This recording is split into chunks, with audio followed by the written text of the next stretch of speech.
الفاتحة. أعوذ بالله من الشيطان الرجيم. بسم الله الرحمن الرحيم. إياك نعبد وإياك نستعين. اهدنا الصراط المستقيم صراط الذين أنعمت عليهم غير المغضوب عليهم ولا الضالين. آمين. بسم الله الرحمن الرحيم. الحمد لله رب العالمين.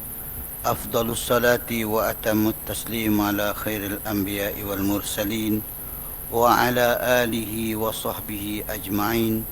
سبحانك لا علم لنا إلا ما علمتنا إنك أنت العليم الحكيم. ولا حول ولا قوة إلا بالله العلي العظيم.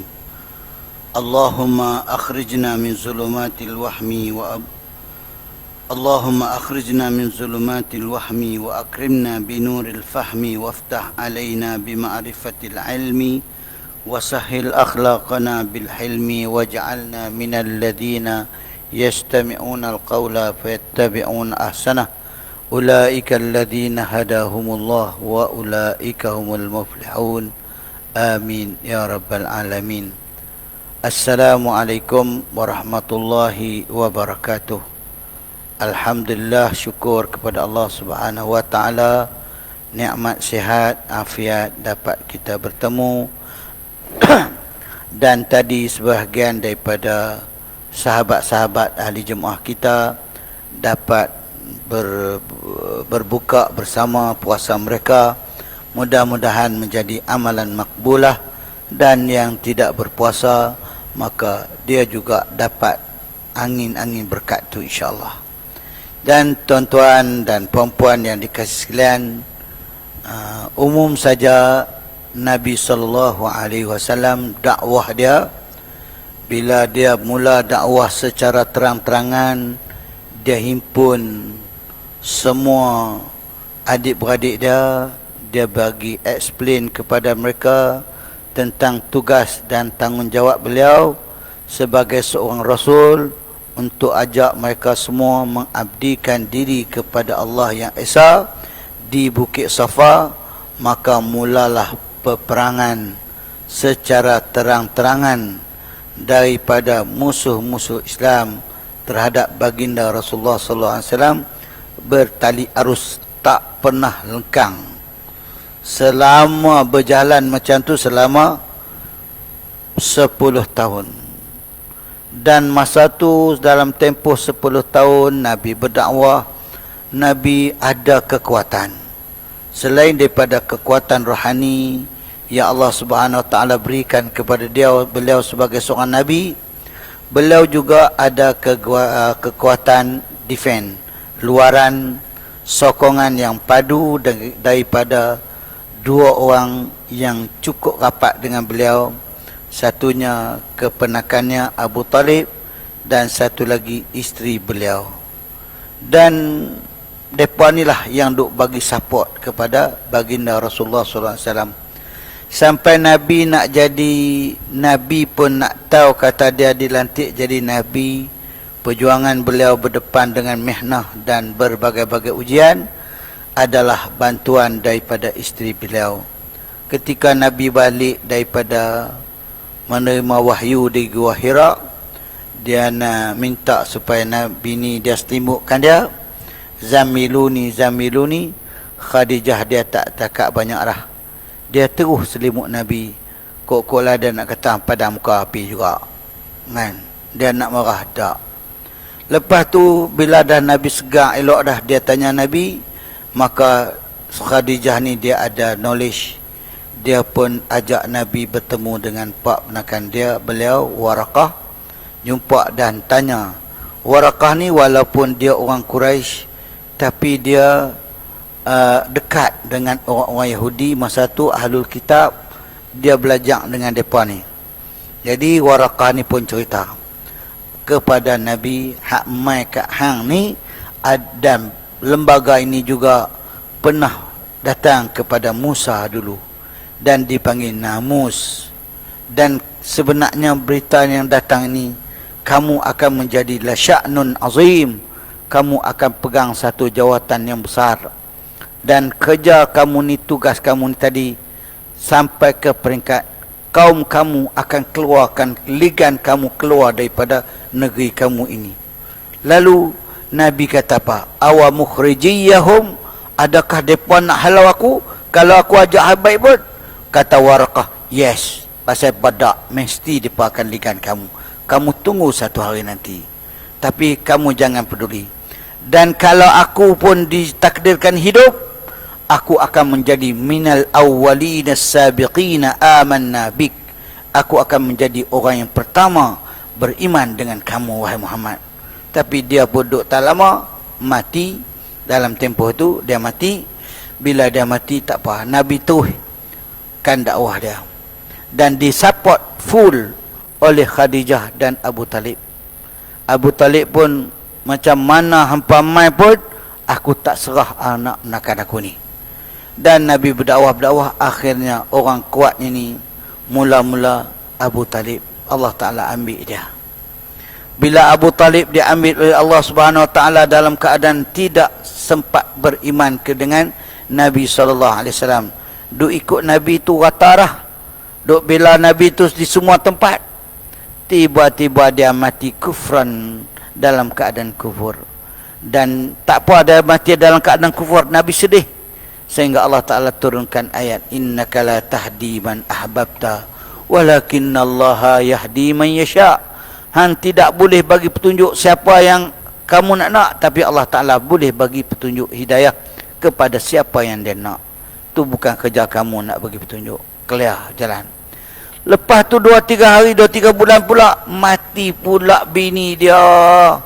Bila mati pula Khadijah, maka Nabi berasa macam adat manusia. Sebab Nabi ni basyarun, manusia juga. Maka dia rasa tersangat sedih dengan kematian Khadijah ni. Macam tulang belakang dia pun patah. Tak ada siapa nak bela dia. Seolah gitulah gantung harap. Dan Nabi ubah dakwah dia. Nabi pergi ke Taif. Kok-koklah bila pergi Taif, jumpa adik-beradik sana. Mereka sambut dia dengan permaidani merah ke hijau. Sambutlah dengan permaidani apa pun. Rupa-rupanya mereka bukan sambut dengan permaidani merah, tapi disambut dengan tumit Nabi yang berdarah. Mereka ligan Nabi, mereka halau Nabi. Sehinggalah Nabi sampai di Qarnus Sa'alib. Satu tempat nama dia Qarnus Sa'alib. Nabi sampai di situ dalam keadaan kaki dia berdarah. Dan masa tu Jibril datang. Jibril mari. Dan Jibril bagi salam kepada dia. Assalamualaikum ya Muhammad. Dia tengok-tengok Jibril. Bila tengok-tengok Jibril mari duduk bersama, mari dengan seorang satu lagi malaikat. 6 malaikat tu pula malaikat hak jaga bukit. Kesian kat Nabi. Dahlah tahun tu berimpun semua. Kesedihan, kesusahan, kepayahan semua berimpun kat Nabi tahun itu. Lepas tu pula bila mari ajak adik-beradik supaya beriman, bukannya mereka nak bagi sup kambing, tapi mereka bagi kaki Nabi yang berdarah. Maka Jibril datang. Jibril belah. Dan Jibril kata, ya Muhammad, sekarang ni aku bawa malaikat jaga bukit. Dia bersedialah saja. Nak suruh apa pun dia ready lah. Nak suruh buat apa pun dia bersedia lah.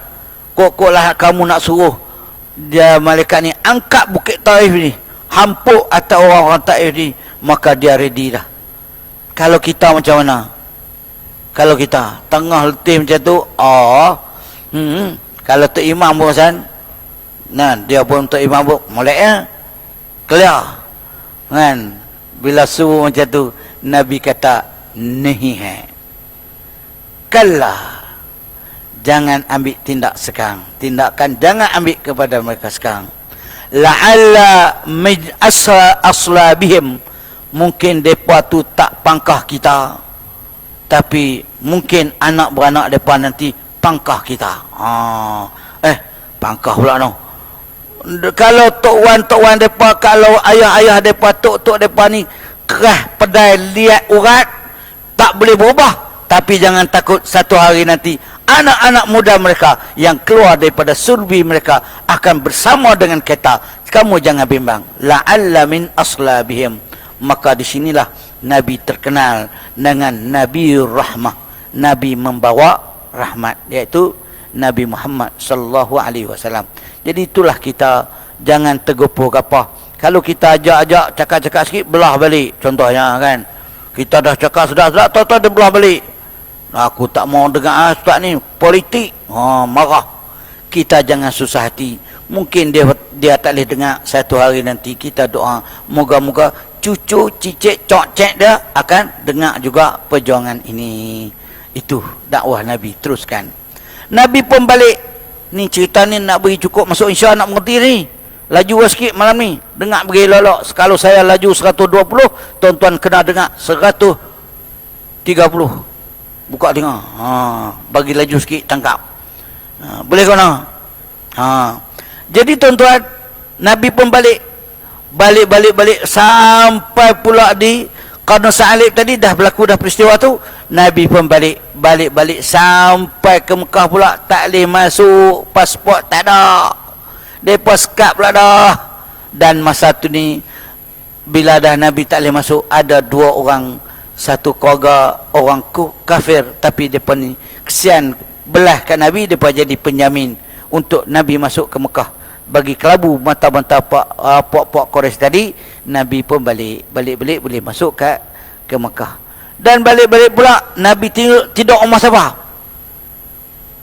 Homestay mana Nabi tidur? Nabi tidur ada dua riwayat. Satu kata Nabi tidur rumah mak menakan dia, Ummu Hani. Dan satu riwayat lagi tidur di Hajar Ismail. Tapi ala kulli hal, rumah siapa pun Nabi tidur, tang mana pun Nabi lena. Tapi bila mai tengah malam, datanglah satu peristiwa sebagai ubat kepada Nabi sallallahu alaihi wasallam. Nak makan angin, nak duduk selesa, maka Allah Ta'ala nak ubat balik jiwa Nabi. Nak abad kat kita letih macam mana pun, teruk macam mana pun kita buat kerja, maka kembalilah kepada Allah Subhanahu wa Ta'ala. Kita akan dapat rehat daripada segala-galanya.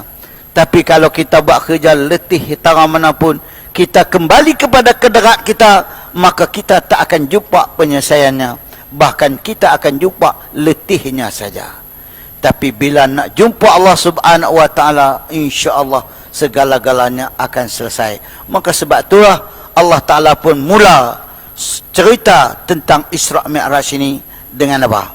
Dengan kalimah yang berbunyi Subhanallazi asra bi'abdihi lailan minal masjidil harami ilal masjidil aqsa alladzi barakna haulahu linuriyahu min ayatina innahu huwas sami'ul basir.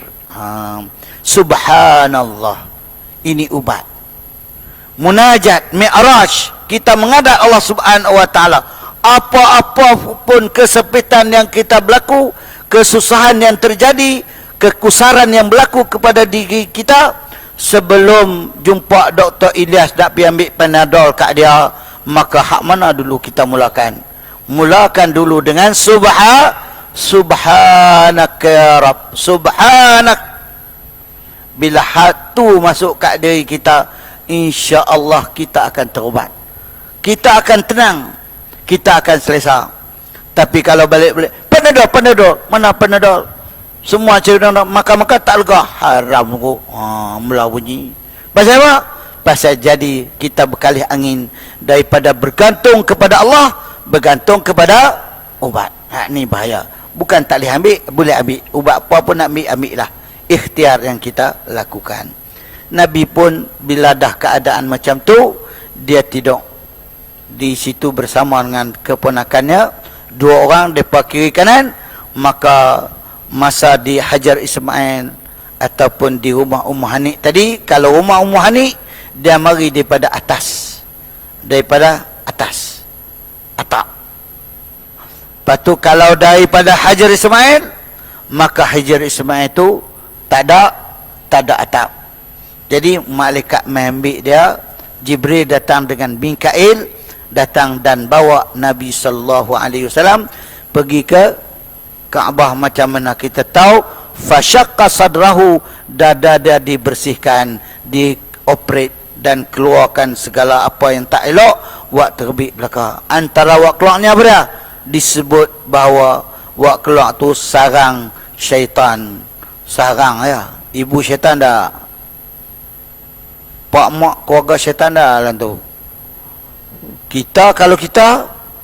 Kalau Nabi dibuang sarang, kalau kita belah, kalau belah dalam dada kita, bukan setakat pak syaitan, tok wan, tok nek, semua ada buah. Kan? Ni wak keluar sarang dia. Dan diganti dengan hikmah, wa ilman, wa islaman, wa afifan, wa rahmatan. Diberi kepada Nabi SAW. Dan Nabi dicuci dada dia. Nak habaq apa tuan-tuan?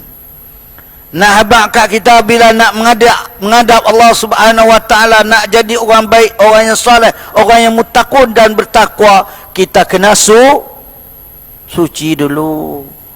Ni nak berdoa kat Allah Taala tapi suci harandak pun. Tak bersih pun, hati tak bersih. Pakaian tak bersih, harta tak bersih, perangai tak bersih, tak mau. Kita kena bersih. Sebab tu seorang yang berkelana di padang pasir, walaupun dia duduk di tempat doa mustajab, tetapi oleh kerana bajunya curi, hartanya haram, makanan dia daripada sumber yang haram, maka Nabi kata apa? Fa anna yustajabu laka, macam mana Allah Taala nak mustajab doa dia. Jadi tuan-tuan, nak menghadap Allah Subhanahu Wa Taala, nak pi umrah, nak pi haji, nak buat ibadat, nak berpuasa, pokok pangkal yang paling penting sekali ialah kita mesti bersih zahiran wa batinan. Tu. Dan Nabi SAW bersih, dan Nabi dapat naik, lepas dah bersih, tutup balik, bersih clear, maka Nabi naik naik borak. Kita pun borak juga no. Tapi borak di mana?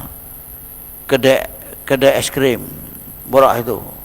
Tak, Nabi tak naik borak, kenderaan yang semua kita tahu pantas dan laju, perjalanan yang jaraknya sekitar lebih kurang 1,700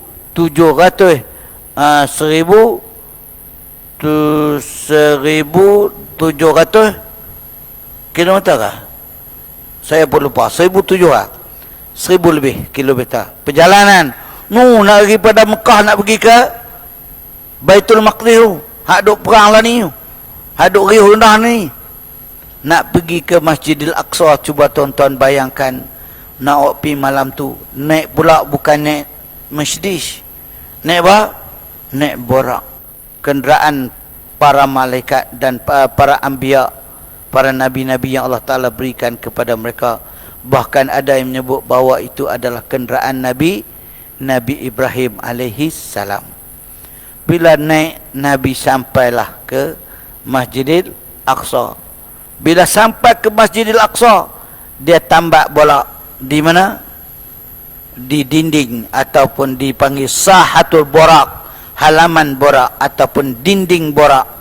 Dan itu termasuk Masjidil Aqsa. Dia tambak di situ, dan semua tahu Nabi masuk solat, dia tambak borak. Dia tambak borak nak bagi tahu kat kita apa dia? Nak bagi tahu kepada kita supaya kenalkan sifat tawakal kita tu pada tempat dia. Ni dah mari-mari masjid, kunci kereta pun tak cabut, biar macam tu. Lepas tu masuk masjid semayang. No doktor, tak kunci kereta, tawakal ala Allah. Mana kena macam tu? Kan?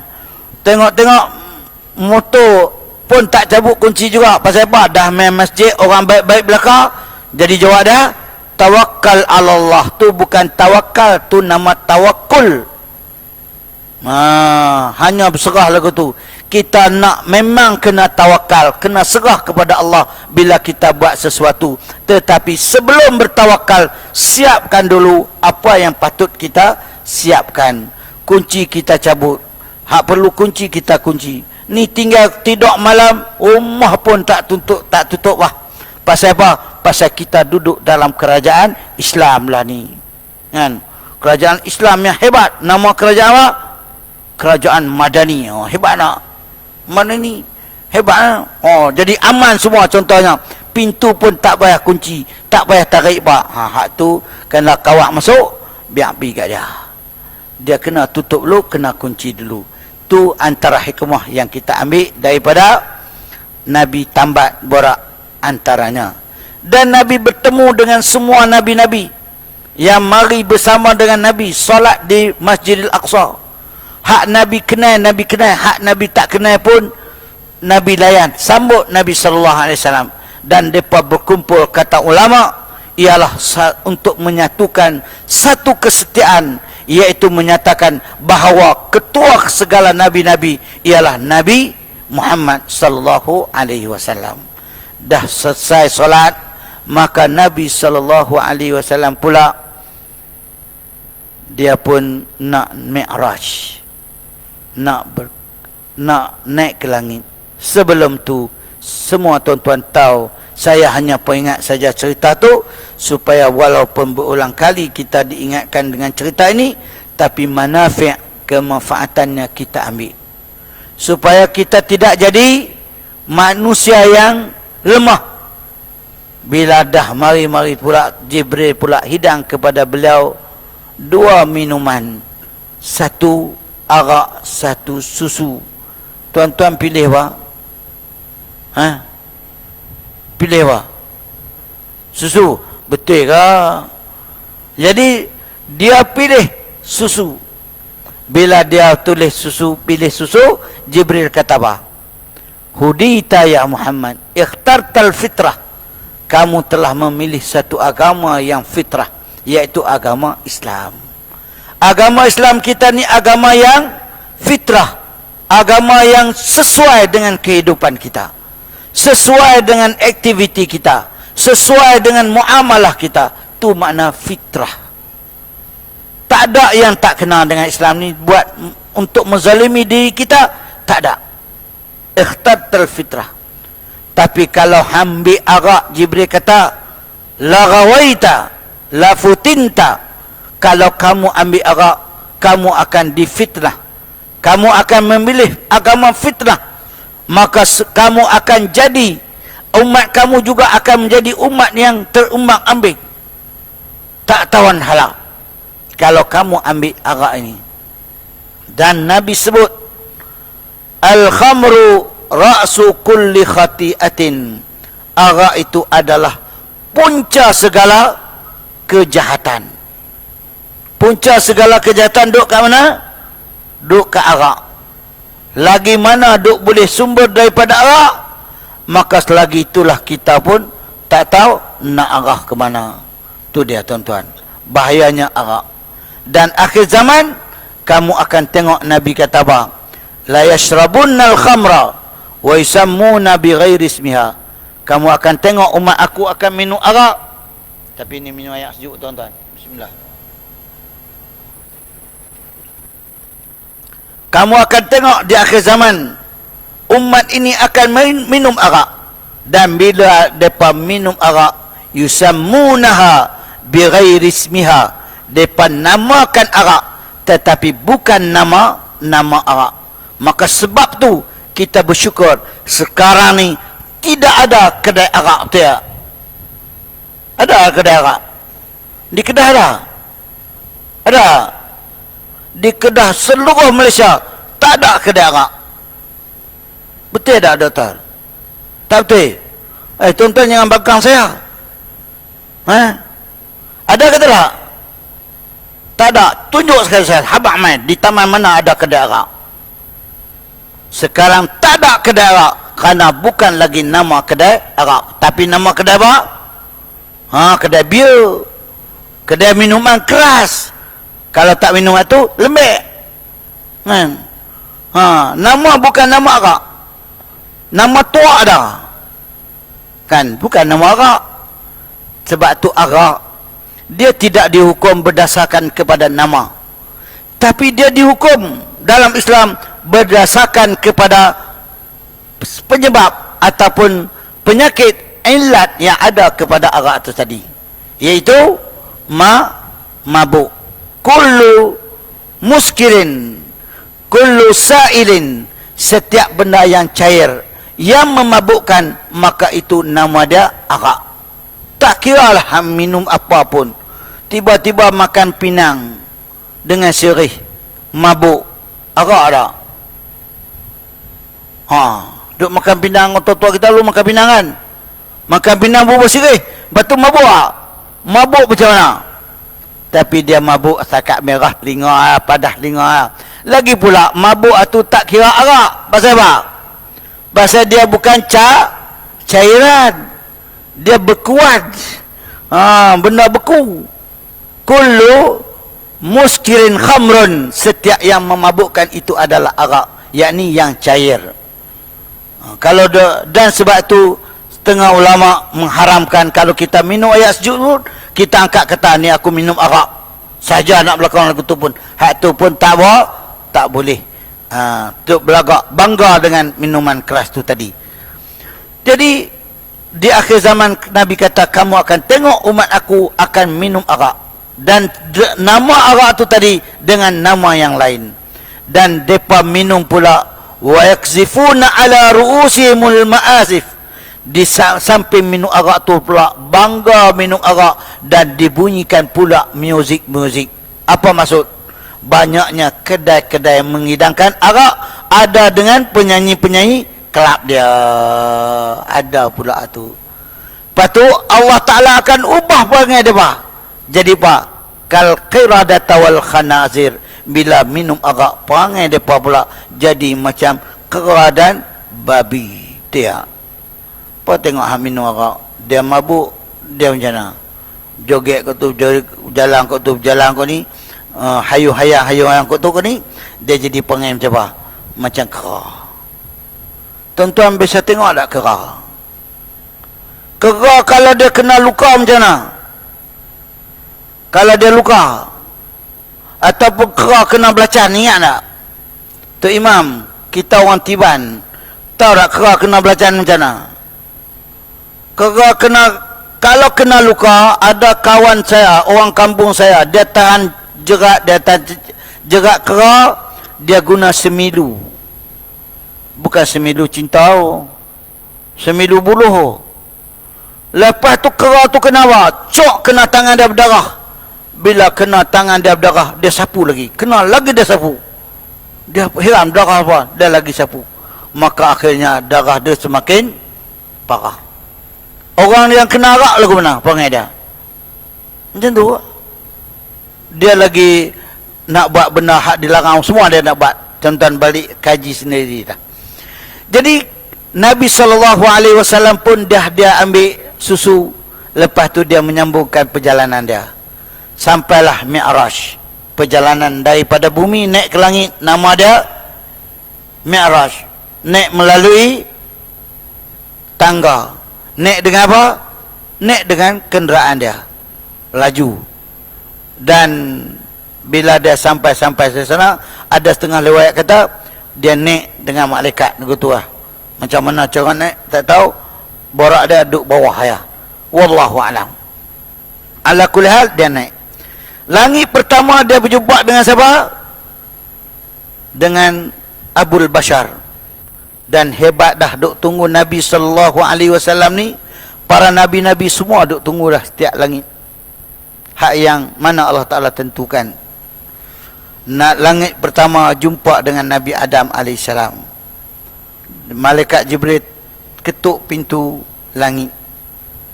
Penjaga langit katanya, siapa? Dia kata, aku Jibril. Hang dengan siapa? Aku dengan Muhammad. Adakah dia telah pun diwahyukan? Adakah dia telah dilantik menjadi Rasul? Telah dilantik menjadi Rasul? Lalu Jibril jawab, ya, dia telah dilantik menjadi Rasul. Maka pintu langit pun buka. Bila buka-buka, maka di sana dia bertemu dengan Nabi Adam AS. Kata malaikat, beri salam. Dah jumpa, bagi salam. Dia pun bagi salam. Assalamualaikum. Maka Nabi Adam pun jawab. Dia tanya Jibril, ni siapa? Ni Abul Bashar, Adam AS. Dan Nabi Adam pula tanya, ni siapa? Maka Jibril pun jawab, ni Muhammad. Lalu Nabi Adam jawab, ahlan wa marhaban bin Nabi Saleh wa ibni Saleh. selamat datang dengan Nabi yang terbaik dan juga anakku yang soleh, anakku yang baik. Bila jumpa Nabi Adam, Nabi Adam sebut anak. Lepas tu bila dia tengok Nabi Adam, sebelah Nabi Adam ni, tengok belah kanan dia senyum, dia seronok aja. Tapi Nabi Adam bila tengok belah kiri dia, muka dia sudam, tak manis, susah hati tengok belah kiri dia. Jadi Nabi SAW, dia tak tahu ni apa ni yang berlaku ni. Lalu dia tanya kepada Jibril alaihissalam. Maknanya nak habaq kat kita, kalau tak tahu jangan tanya, gitu tak? Kalau tak tahu kena tanya, jangan duk pakai belah tu dah. Ni tak tahu pun dia belah tak. Dia lebih alim pada yang alim. Faham? Jadi Jibril, Nabi Muhammad tanya, pasal apa dia tengok kanan dia seronok, tengok kiri dia lain macam berubah muka dia. Kata dengan Jibril, dia tengok belah kanan, pasal dia tengok anak-anak dia ni pakat jadi orang baik belaka. Semua pakat jadi soleh belaka. Tapi hak belah kiri ni hak buah, hak tak mau dengar cakap, hak kata apa pun tak mau dengar. Orang suruh sembahyang Jumaat, dia sembahyang seorang-seorang. Contohlah, tak mau dengar kan. Dia tu. Lepas tu dah berjumpa Nabi Adam dan naik ke langit yang kedua. Jumpa siapa langit kedua, Cikgu Din? Dua orang Nabi. Nabi apa? Nabi Yusuf dengan tanya. Saya pun tak ingat. Saya tanya semua-semua ni. Nabi Isa dengan dan Nabi kedua, langit kedua, jumpa Nabi Isa dengan Nabi Yahya. Dan bagi salam macam tu juga, dapat kata apa? Bila tanya kenal siapa dia, lepas tu mereka mengucapkan selamat datang dengan Nabiin Karim, dengan Nabi yang mulia, wal akh, dan saudara yang baik. Bila jumpa Nabi ni, lepas tu dia naik pula langit yang ketiga. Nabi Yunus langit ketiga, Nabi Yusuf langit ketiga, perkara yang sama, laju perjalanan dia ni.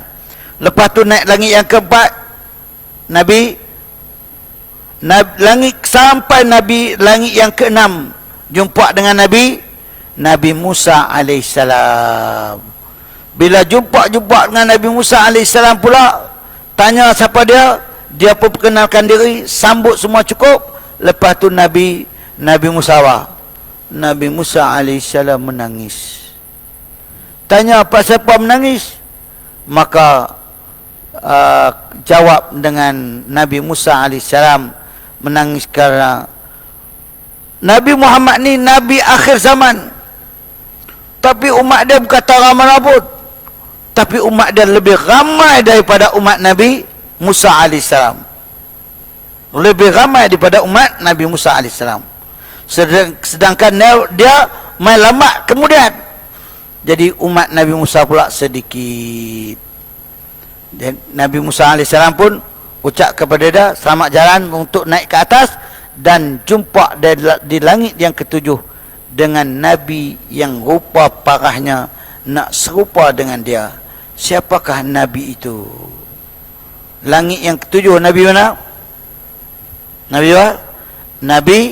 Nabi Ibrahim alaihissalam. Abul Millah, di sudut agama Nabi Ibrahim. Duk sedap je Nabi Ibrahim. Berkenalan dengan dia, seronok berjumpa dengan, dan Nabi Ibrahim sebut selamat datang dengan Nabi yang baik, dan juga dengan anakku yang baik. Nabi Adam dengan Nabi Ibrahim mengaku Nabi Muhammad ini anak. Dua-dua menyebut anak. Pasal apa? Cucu cicit silsilah sampai kepada Nabi Muhammad ini ialah melalui jalur Nabi Ibrahim alaihi salam. Lepas tu naik ke Sidratul Muntaha dan sampai ke Baitul Ma'mur. Sampai di sana dia tengok Nabi Ibrahim alaihissalam sedang menyandar di Baitul Ma'mur. Ada 3 rumah. Satunya Baitullah, nama ada Baitul Ma'mur. Satu lagi Baitul Izzah, di sama di langit dunia.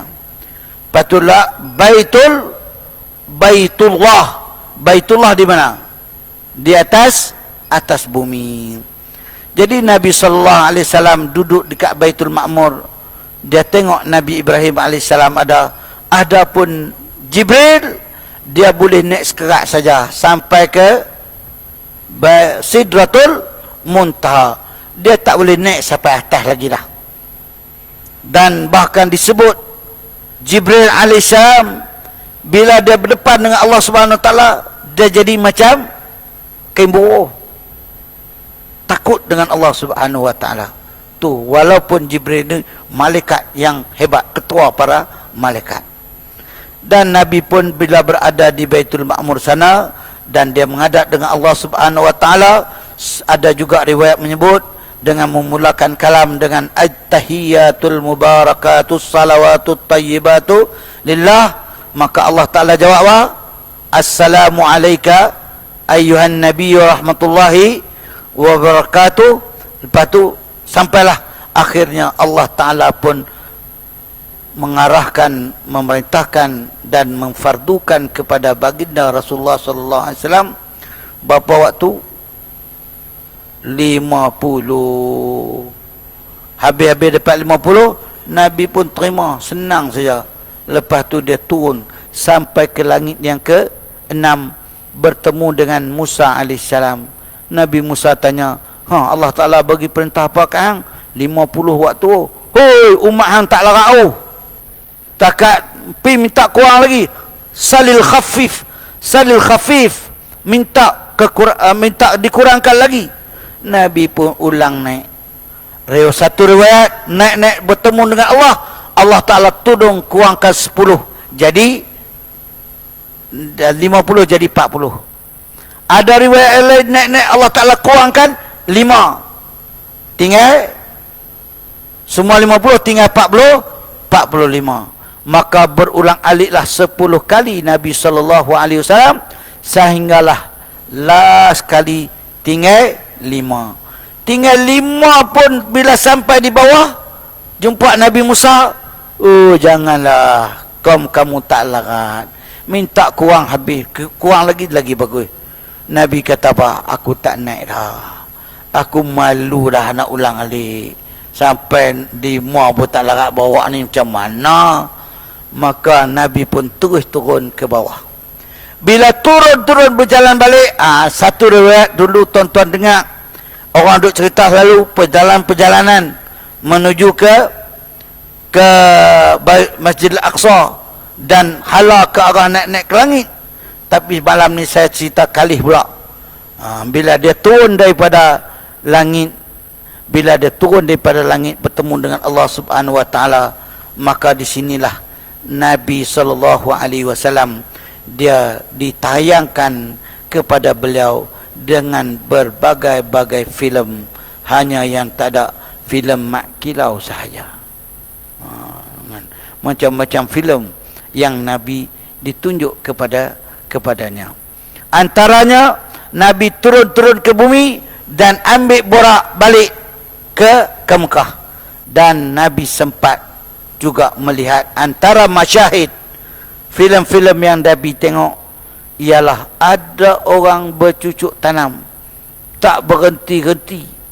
Dia bercucuk tanam tak berhenti-henti, dan tanam tu sekali lah. Lepas tu kutip tu dia, bila dia kutip dia ambil, lepas tu tumbuh lagi. Bila nak ambil pula, lepas dah ambil naik lagi isi, lepas tu ambil lagi, ambil berkali-kali. Lalu dia tanya kepada Jibril, ni cerita puak mana ni?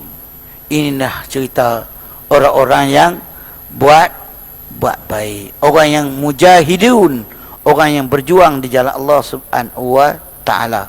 Mereka akan mendapat pahala berganda-ganda yang cukup hebat, dapat kepada orang yang berjuang. Macam mana Kita tengok sahabat-sahabat kita di bumi Palestin berjuang. Bila dah dapat satu habuan yang hebat, Masya Allah, saya dengar satu cerita menarik, berita gembira yang menakjubkan, dan orang tu pun saya rasa saya kenal, iaitu salah seorang daripada perempuan di Gaza. Nama dia Shumayyah. Beliau salah seorang daripada ibu yang ngawal anak dia supaya jangan nangis walaupun makanan tak ada. Kita tak ada makanan nak jamu anak dia, tak ada. Masa tu Israel sedang duk lepas bom, rumah keliling dia kena. Tahu-tahu akhirnya rumah dia pun kena juga. Dia pun pingsan.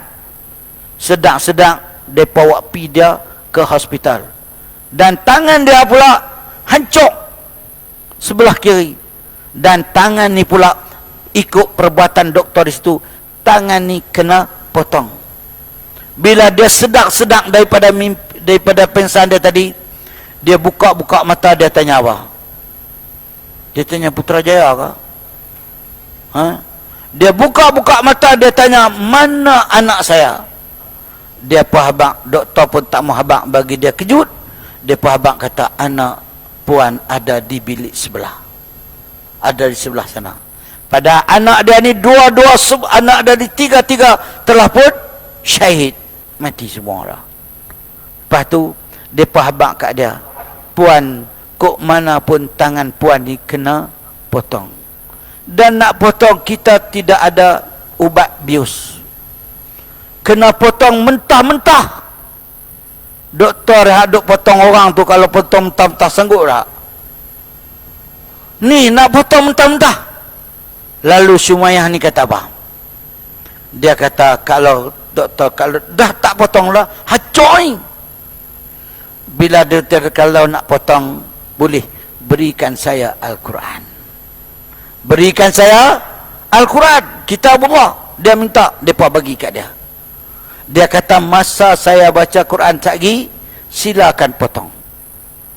Masa saya baca Quran, silakan potong. Mereka baca tak apa lah, mereka faham no. Kita kalau baca Quran, berapa puluh tahun dah baca. Makna pun baru tahu 2 patah ayat pun. Dia dipotong. Tengah-tengah dia baca Quran, Allah Subhanahu wa ta'ala berikan kepada dia lena. Kita bukan tengah baca Quran lena no. Tengah kuliah pun lena. Ni tengah baca Quran lena. Masa lena itulah doktor tadi ambil kesempatan potong tangan dia.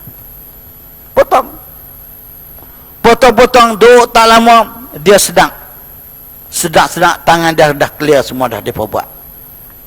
Lepas tu dia jaga-jaga pula daripada pingsan bius Al-Quran ni pula. Dia jaga-jaga, dia kata apa? Dia kata, aku nak tanya hampa betul-betul, anak aku ni duduk di mana? Aku tahu hampa sembunyi anakku duduk di mana. Tapi sebenarnya tadi masa hampa duk operasi tangan aku, masa tu aku bertemu dengan anak aku sedang berada di syurga. Mereka sedang makan dan minum di syurga. Aku dah seronok, aku dah puaslah bertemu dengan mereka. Aku tak menyesal dan aku tidak menyalahkan kamu. Kamu tak bagi tahu kepada aku bahawa anakku telah pun syahid semuanya. Selepas pada itu 2-3 bulan baru yang masa berlaku kejadian 2-3 minggu lepas, maka dapat pula berita bahawa dia pula syahid kembali ke rahmatullahi alaih.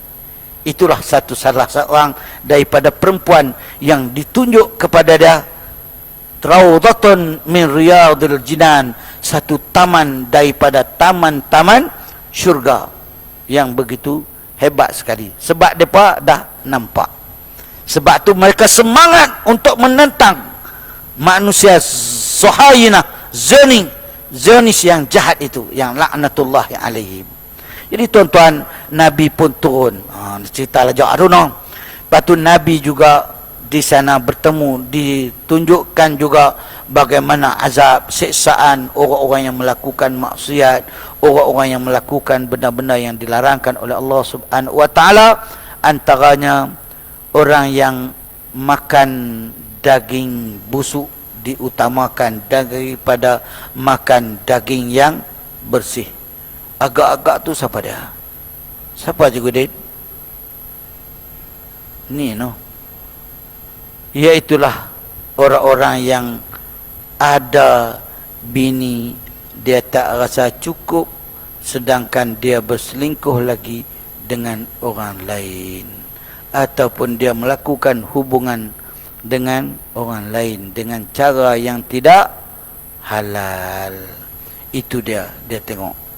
Dan Nabi juga dapat cium bau wangi yang hebat, iaitulah semua tuan-tuan tahu masyitah. Itulah nak habang perjuangan kebenaran, berani menyatakannya hak di hadapan pemimpin yang jahil. Maka orang ni walaupun manusia sekular, nampak busuk, tetapi di sisi Allah adalah orang yang harmoni, orang yang wangi, orang yang bersih, orang yang hebat. Contohnya ialah Masyitah binti Abdullah, yang mana beliau adalah tukang sikat anak Fir'aun. Masyitah tu makna dia tukang sikat anak Fir'aun. Jatuh saja sikat, dia kata apa? Dia kata Bismillahirrahmanirrahim, ta'isa Fir'aun. Dia bubuh gitu terus. Anak Fir'aun kata, ada Tuhan lain ke selain pada ayah ai? Kata dengan Masyitah, Rabbi wa rabbuka abaikumullah, Tuhan aku, Tuhan ayah hang ialah Allah subhanahu wa ta'ala. Oh, kalau macam tu saya nak cerita ke ayah hang, boleh tak? Silakan, tak ada masalah.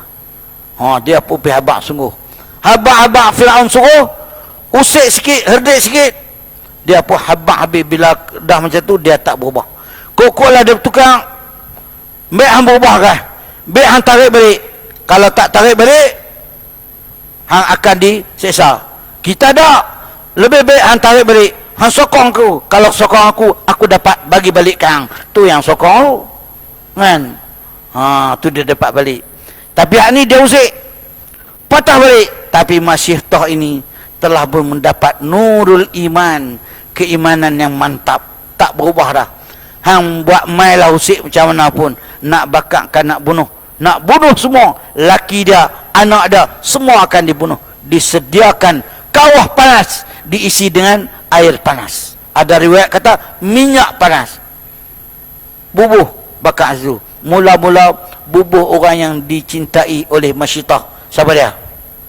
Laki dia dulu. Buh tok laki, duk lap you lap ai. Tapi kalau laki jatuh layak, terjun tak? Tak rasanya. Bila kena macam tu, depa pun suami dia jatuh layak, dia relax je. Lepas tu laki dia dibubuh layak, depa tahu pula anak dia, Masyitah ada anak 2 orang ya. Anak dia pula hak sedang seronok lagi ni. Maka anak dia tahu dalam ayat keras kat tu lah.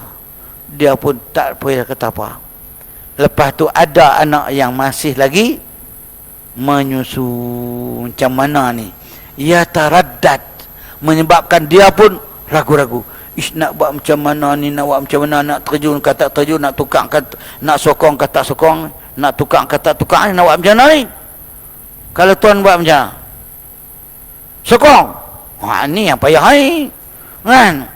Bila ia taraddad, bila dia ragu-ragu keadaan macam ni, maka anak dia, ya ummah, wahai ibuku, mazan tantazir, apa lagi tunggu? Wara'anal jinan, di belakang kita, sedang menanti kita, ialah syurga. Dapat semangat lagu tu macam mana? Kalau kita anak dah di belakang sana 22 juta macam mana? Kan? Tak puas sokong juga. Kalian tu kan jadi macam-macam.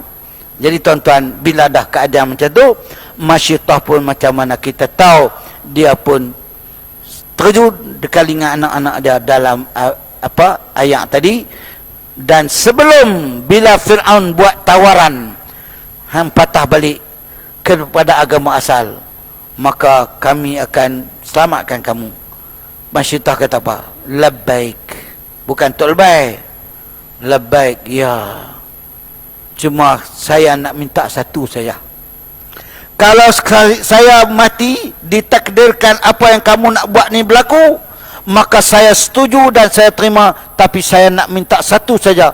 Kami ini di satu tempatkan. Suami aku, anak aku dan kami semua di satu liang. Firaun kata apa? Lagi mudah. Kan? Tak apa, hak tu tanggungjawab kami. Kami buat macam mana kamu nak. Maka bila masuk situ, disatukan bumi mereka, disatukan liang mereka, maka perjuangan Masyitah ini adalah suatu yang wangi. Cuma satu saja riwayat yang sepakat. Bila Nabi berangkat daripada Mekah, Nabi lalu ke Madinah, iaitu di sinilah Jibril bagi tahu, inilah bumi yang kamu akan dipindahkan, kamu berhijrah.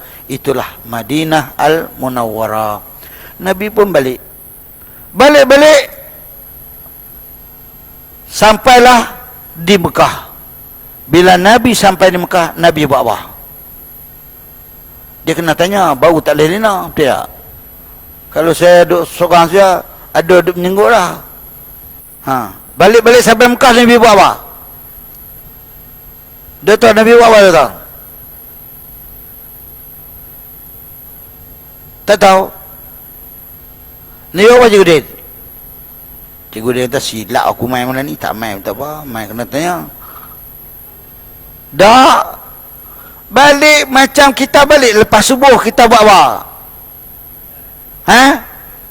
Tengok kau ni pencari jawab betul pun. Sambung tidur. Nabi balik sampai ke Mekah, dia sambung tidur. Dia tidur umah-umah ni. Kalau hak riwayat kata dia di Hajar Ismail, dia sambung baring di Hajar Ismail. Dah masa tu, cara nak sembahyang tak tahu lagi. Jadi elok-elok masuk waktu subuh, barulah Jibril mengajak dia sembahyang subuh macam mana. Lepas sembahyang subuh, maka Nabi pun nak ceritalah kisah semalam. Ada masalah tak? Tuan-tuan nak turun dekat Nabi ni. Tapi saya bila loceng bunyi, tak boleh duduk dah. Jadi tuan-tuan, bila balik macam tu, Ummu Hani, dia kata apa? Nabi mana Muhammad? Saya nak cerita kisah semalam ni. Saya pergi Palestin, lepas tu saya nak langit. Ni saya turun, pagi ni tidur sini balik. Mak menekan dia kata apa Ummu Hani? Jangan. Bukan kan? Jangan. Tak payah cerita. Dia kata, kalau hang cerita sakit depan muhung selera. Tu bahasa mudah. Orang tak percaya saja benda lu tu. Untuk salah sakit depan muhung kita buat semua. Okey, tak apa. Tapi dia nak cerita juga. Bila dah tu, pagi esok Nabi duk tunggu, duk fikir nak cerita macam mana. Maka datanglah satu berita menarik. Pembawa berita gembira Nabi. Siapa dia? Cerita ni duk dengar tiap-tiap tahun nak ulang tanya awak. Siapa dia menjebak Nabi? Sebentar nak jawab, saya berminyak dulu.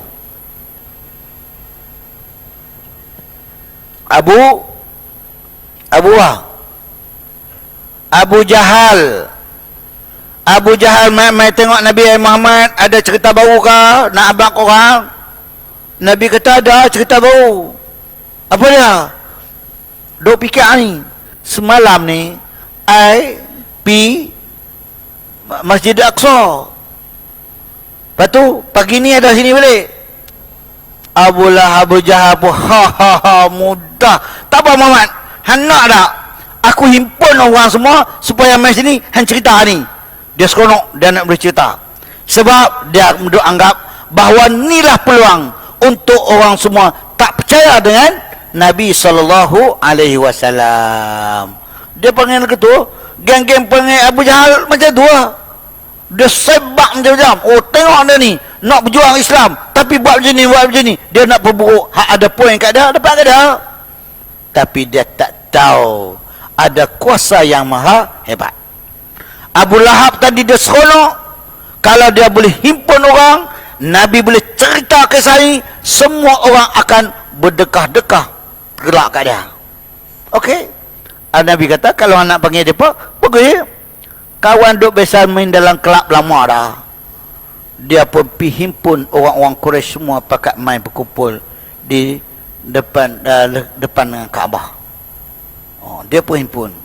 Dan antara orang yang dia cerita pula, dia hak pi kempen ni depa pi cari dulu rakan yang dekat, yang memang istiqamah sungguh. Hak istiqamah ni akan dicari. Bila panggil depa pi ke Abu Bakar. Depa habaq ke bekak-bekak kawan hang ni tak tahulah sasau teruk dah ni. Ada pula boleh cerita dia pi ke Palestin, dia naik ke langit, turun, dia pi tu semalam, lah ni pagi ni ada di sini. Abu Bakar dengan mudah je tanya, yang buat cerita ni YouTube kah hang ataupun Muhammad sendiri yang cerita? Lalu depa kata apa? Ni panas-panas lagi daripada mulut Muhammad kami dengar dia cerita ni. Kalau Muhammad yang kata, nak kisah apa dia naik lepas balik sana nu, buat aku percaya. Ya Rabbi, tak dengar lagi, baru nak kata Muhammad kata, tapi dah percaya. Abu Bakar kata, wahyu yang turun daripada langit aku boleh percaya. Masakan ni cerita dia sendiri, dia yang pergi naik ke langit, turun pula dari sini, masakan aku tak percaya. Bila dah habaq macam tu, berhimpun depan Nabi Muhammad, maka situlah dia dapat gelaran As-Siddiq, As-Siddiqin, As-Siddiq. Depa pakat percaya, mereka beriman. Dan ada juga yang mu'alaf, yang baru-baru masuk Islam. Bila dengar cerita-cerita macam tu, betul kan ni dia pergi Palestin naik ke langit semua turun duduk sini lah ni. Hak yang taradud macam ni, hak ni yang patah balik. Ada juga yang tinggal, ada pula yang stay, yang istiqamah. Tapi kebanyakan semuanya mempertahankan diri mereka, apapun nak jadi. Dan teruskan perjuangan bersama dengan Nabi. Dan hingga kini kita dapat solat 5 waktu hasil daripada Nabi ambil direct terus daripada Allah Subhanahu wa taala. Dan pensyariatan solat ini dilakukan oleh Nabi pada masa dia, dan yang turun ajak dia ialah Jibril alaihi salam. Jadi tuan-tuan, cerita serba ringkas, nak ringkaskan cerita hak 3 hari perjalanan, kalau baca dalam kitab dia makan 3 hari, dan peristiwa tu berlaku dalam berapa jam, dan kita pula nak cerita, nak ringkas dalam masa 1 jam, maka jadilah begini, tak teratur sangat. Tapi ala kulli hal, kita ambil pengajaran daripada Isra dan Mi'raj ini, bahawa inilah ayatum min ayatillah, satu tanda daripada tanda kebesaran Allah Subhanahu wa ta'ala. Wallahu a'lam. Beriman dengan Isra hukumnya wajib, begitu juga beriman dengan Mi'raj, percaya dengan berlakunya Mi'raj adalah juga wajib kita beriman dengannya. Cuma orang yang mengingkari peristiwa Isra, dia dengan sengaja, dia tahu benar ni berlaku, wajib beriman, tapi dia tak percaya, maka orang ni kafir. Kalau dia tak percaya dengan berlakunya Mi'raj, maka orang ni adalah fasik, dia tak jadi kufur. Tapi kalau dia bangga terus menafikan, maka dia akan jadi kufur juga. Karena perkara Isra ini dia sabit dengan isyaratun nas, isyarat daripada nas, dan juga sabit dengan hadis mutawatir. Hadis mutawatir. Jadi hadis mutawatir, yang sabit dengan hadis mutawatir, kita sama dengan yang sabit dengan Al-Quran. Wallahu a'lam. Bismillahirrahmanirrahim. Allahumma anfa'na bima 'allamtana wa 'allimna ma jahilna wa zidna 'ilman warzuqna fahma waj'alna minar rasyidin waj'alna hudatan muhtadin. Rabbana atina fid dunya hasanah wa fil akhirati hasanatan wa qina adzabannar. Wa sallallahu ala sayyidina Muhammad wa ala alihi wa sahbihi wasallam. Walhamdulillahi rabbil alamin. Taqabbalallahu minkum.